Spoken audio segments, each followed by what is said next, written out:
sudah menyulitkan bagi kita untuk melaksanakan puasa, maka kita diperbolehkan oleh Allah Subhanahu wa Ta'ala untuk membatalkan puasa kita pada hari ini.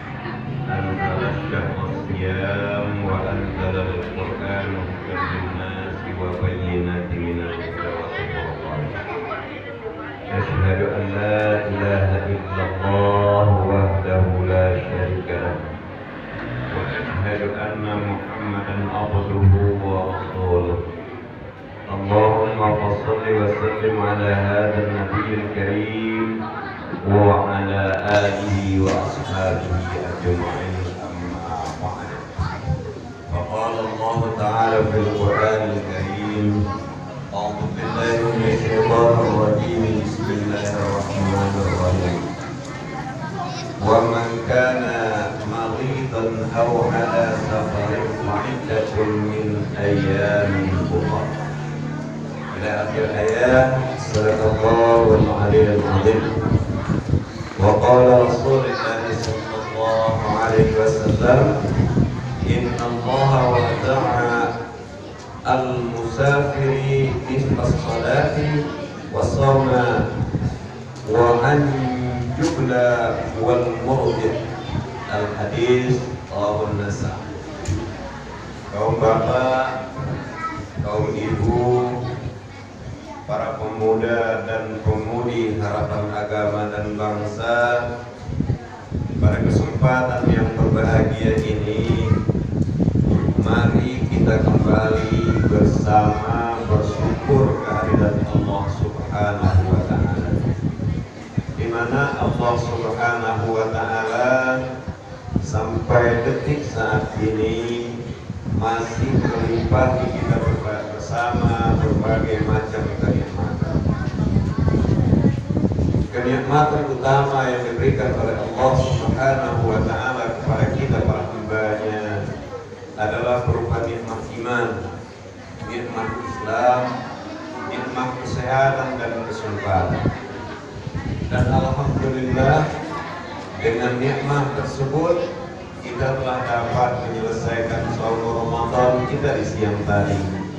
Sekaligus dengan nikmat tersebut, dengan izin Allah, kita telah dapat berkumpul di musala kita ini. Sekaligus alhamdulillah rabbil alamin, dengan nikmat-nikmat itu kita telah dapat melaksanakan ibadah sholat isya secara berjamaah. Hadirin yang berbahagia, Allah Subhanahu wa Ta'ala mengingatkan kepada kita para hamba tentang bersyukur. Kata Allah, la in syakartum la azidannakum wa la in kafartum inna azabi lasyadid. Apabila kalian mau bersyukur, aku tambah nikmatku. Jadi ini tolong diperhatikan sebentar. Kata Allah, la in syakartum la azidannakum. Kalau kita mau mensyukuri nikmat Allah, Allah akan tambah nikmat tersebut. Bapak Ibu hadirin wal hadirat, para pemuda dan pemudi, kita perlu sadar bahwa nikmat Allah itu adalah seluruh yang ada di permukaan bumi ini bagi kita. Mulai dari ujung rambut sampai ke ujung kaki itu adalah pemberian dan nikmat Allah. Bahkan dunia beserta seluruh isinya yang diperuntukkan bagi kita manusia adalah merupakan nikmat Allah. Jadi kalaulah ada di antara kita para hamba-Nya yang tidak mau mensyukuri nikmat yang diberikan tadi, maka tentunya kita akan merugi. Karena kerugiannya kata Allah, wala in kafartum, apabila kalian tidak mensyukuri, tidak mengakui bahwa semua itu nikmat Allah, inna azabi lasyadid, sesungguhnya azabku sangatlah pedih. Mungkin di dunia azabnya tidak berupa yang disediakan di akhirat, tetapi salah satu bentuk azab itu bahwa kita dalam menjalani kehidupan tidak pernah merasakan ketenangan, kenyamanan, dan ketentraman di dalam hati. Jadi inilah makanya setiap awal kata permulaan kalam senantiasa diawali dengan hamdalah atau bersyukur kepada Allah Subhanahu wa taala. Bapak Ibu, para pemuda dan pemudi harapan agama dan bangsa, selanjutnya sebagai pengikut Rasulullah sallallahu alaihi wasallam yang beliau sangat cinta dan sayang kepada kita para pengikutnya, maka sebagai bukti cinta kita kepada beliau, marilah kita kembali berselawat buat baginda Rasul, paling kurang dengan mengucapkan Allahumma shalli ala Muhammad wa ala ali Muhammad. Tentunya selawat dan salam kita akan disampaikan oleh Allah buat arwah baginda Rasulullah sallallahu alaihi wasallam, keluarga beliau, sahabat-sahabat beliau, bahkan bagi kita para pengikut beliau termasuk hingga yaumil akhir, sepanjang kita mau berpegang teguh kepada ajaran-ajaran yang telah beliau wariskan kepada kita. Hadirin walau hadirat sidang jamaah tarawih undangan Allah yang berbahagia, pada kesempatan malam hari ini tausiah kita pilih judul yakni keringanan untuk tidak melakukan puasa. Jadi ada keringanan bahwa perintah Allah Subhanahu wa taala mengenai puasa itu secara umum diperintahkan kepada orang-orang yang beriman dengan panggilan ya ayyuhalladzina amanu, ya, bahwa semua orang yang beriman diwajibkan untuk berpuasa. Namun di dalam hal ini Allah memberikan kekecualian kepada beberapa orang. Yang pertama adalah wa man kana maridun, ya, yakni barang siapa yang sakit, ya, sakitnya tidak dispesifikkan, ya, tidak dispesifikkan, tergantung kepada kita. Kalau sakit kita, bapak orang tua, bapak dan ibu, kalau dah mampu ya, insya Allah awak masih tetap bisa melaksanakan puasa. Tapi kalau sakitnya sudah menyulitkan bagi kita untuk melaksanakan puasa, maka kita diperbolehkan oleh Allah Subhanahu wa taala untuk membatalkan puasa kita pada hari ini. Jadi ini adalah kemudahan yang diberikan oleh Allah Subhanahu wa taala bagi kita para hambanya, bagi kita pengikut Rasulullah sallallahu alaihi wasallam. Jadi kalau kita sakit, maka diperbolehkan untuk tidak berpuasa dengan ketentuan dan syarat kita niat bahwa kita akan membayarnya nanti setelah Ramadan berlalu. Ini yang pertama. Yang kedua, Bapak dan Ibu, yakni orang-orang yang sedang dalam perjalanan. Kalau berdasarkan ayat, ya, au ala safarim min ayamin ukhra, ya, orang yang sakit atau mereka yang sedang musafir, ya, musafir. Jadi kalau sedang dalam perjalanan, ya, musafir dari si cincin ke Padang, kalau berdasarkan ini boleh kita membatalkannya, ya, boleh kita berbuka.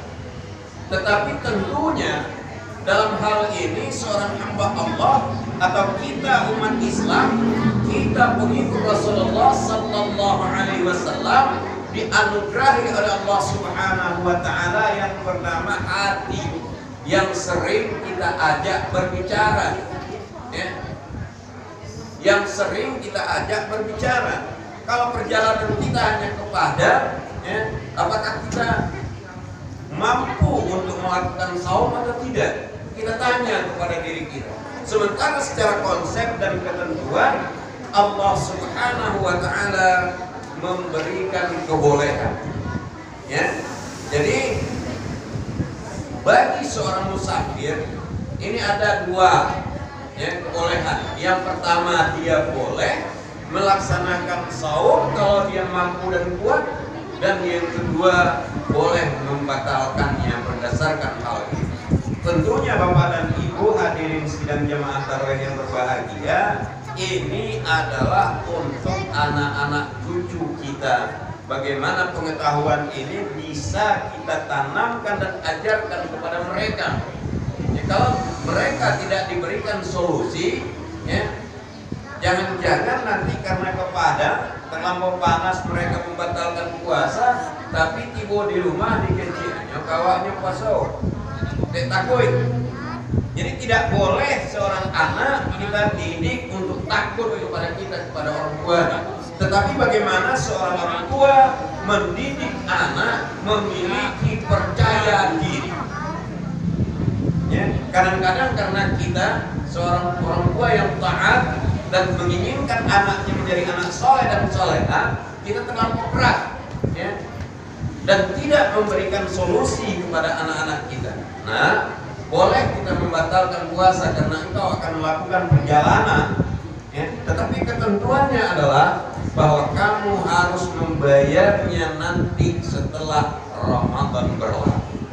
Jadi ini yang kadang-kadang kita lupa Bapak dan Ibu, sehingga banyak kita yang muda-muda yang terpaksa berbohong ataupun membatalkan puasa karena memang ada ketentuannya tapi tidak mau untuk membayarnya kembali.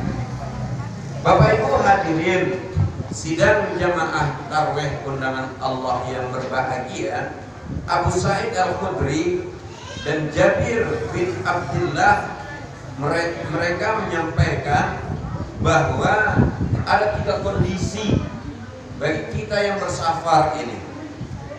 Yang pertama, jika musafir merasa berat untuk berpuasa atau sulit melakukan hal-hal yang baik ketika itu, maka lebih utama dia untuk membatalkan puasanya. Jadi yang pertama ini tergantung situasi dan kondisinya, ya. Dan alhamdulillah bapak-bapak dan ibu-ibu, tentunya perjalanan kita saat sekarang ini dengan kemajuan teknologi itu sudah tidak seperti tahun 70-an dan tahun 60-an, ya. Karena keamanan dan kenyamanan. Namun demikian Allah Subhanahu wa taala memberikan kebolehan bagi kita, tinggal bagaimana kita memutuskannya dalam kehidupan keseharian. Kemudian yang kedua, kata beliau, jika tidak memberatkan untuk berpuasa dan tidak menyulitkan untuk melakukan berbagai hal kebaikan, maka pada saat itu lebih utama untuk berpuasa. Karena alasannya lebih cepat terlepas beban kewajiban dan lebih mudah berpuasa dengan orang banyak daripada sendirian. Jadi ini orientasi pemikiran logika. Karena kalau kita berpuasa beramai-ramai itu tidak terlampau berat daripada kita berpuasa sendiri. Terutama tentunya anak-anak muda kita, generasi pelanjut kita, anak cucu keturunan kita. Bapak Ibu hadirin yang berbahagia. Kemudian yang ketiga, jika tetap berpuasa malah membahayakan kondisi sendiri, maka wajib untuk tidak berpuasa. Jadi ini ketentuannya, bagaimana seorang musafir boleh meninggalkan saumnya di bulan suci Ramadan dengan kondisi-kondisi yang sudah dijelaskan di atas tadi. Bapak Ibu hadirin sidang jamaah tarawih yang berbahagia. Kemudian ya, selain musafir, maka orang-orang yang diperbolehkan untuk tidak berpuasa yakni adalah orang-orang yang sudah tua renta. Jadi yang sudah sangat tua, maka mereka diperbolehkan untuk meninggalkan saumnya dan tidak mungkin mereka mampu misalnya untuk melaksanakan. Jangan kita paksakan. Terutama kalau kita sebagai anak ya, yang sayang dan cinta kepada orang tuanya, ini harus kita perhatikan. Ya, kadang-kadang orang tua itu ya, karena segan dan malu kepada anaknya dia usahakan. Padahal itu membahayakan kepada kesehatan mereka. Jadi Bapak dan Ibu hadirin yang berbahagia, yakni keterangannya dalam surat Al-Baqarah ayat 184. Wa 'alal ladzina yutiquna fidyatun ta'am miskin.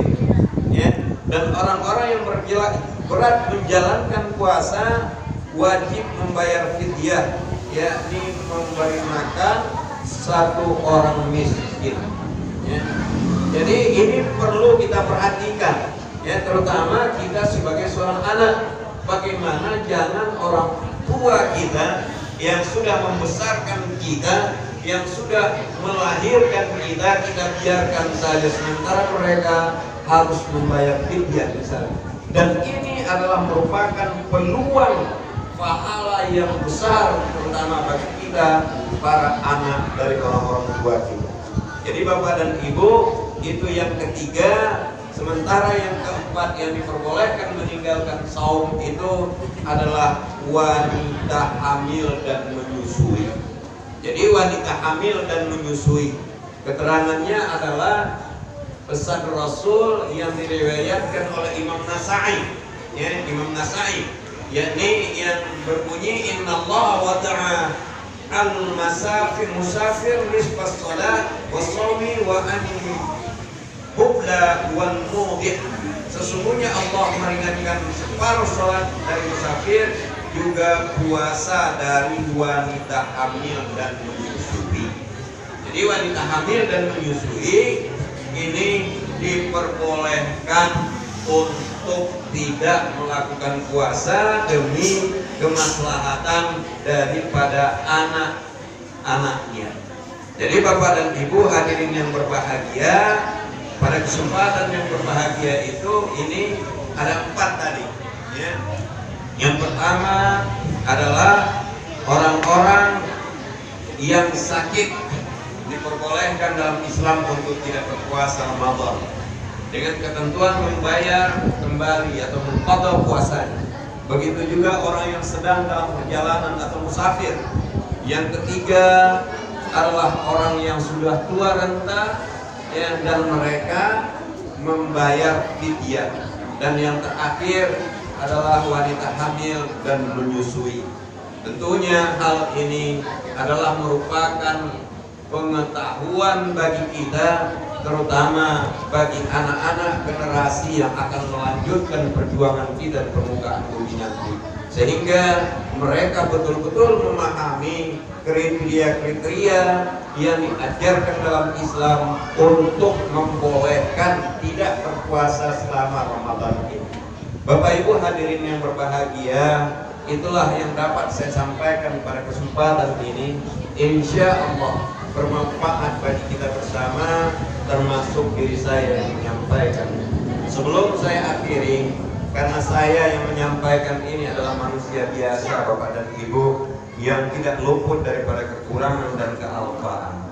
Kalaulah sekiranya dalam penyampaian tadi ada ucapan atau kata saya yang tidak pada tempatnya, yang tidak berkenan di hati Bapak dan Ibu, atau salah saya mengucapkan ayat-ayat Allah ataupun hadis-hadis baginda Rasulullah, ataupun salah saya menafsirkan dan menginterpretasikannya, maka sebagai manusia biasa saya mohon dengan kerendahan hati maaf dari Bapak dan Ibu hadirin yang berbahagia. Ini dimaafkan Bapak, Bu. Terima kasih Bapak dan Ibu, dan kepada Allah saya minta taubat, astagfirullahaladzim. Namun sebaliknya Bapak Ibu hadirin yang berbahagia, kalaupun benar yang saya sampaikan itulah kebenaran yang mutlak datang dari Allah, kebetulan pada malam hari ini saya yang menyampaikannya. Terima kasih. Subhanakallahumma wa bihamdika asyhadu an la ilaha illa anta astaghfiruka wa atubu ilaik. Assalamualaikum warahmatullahi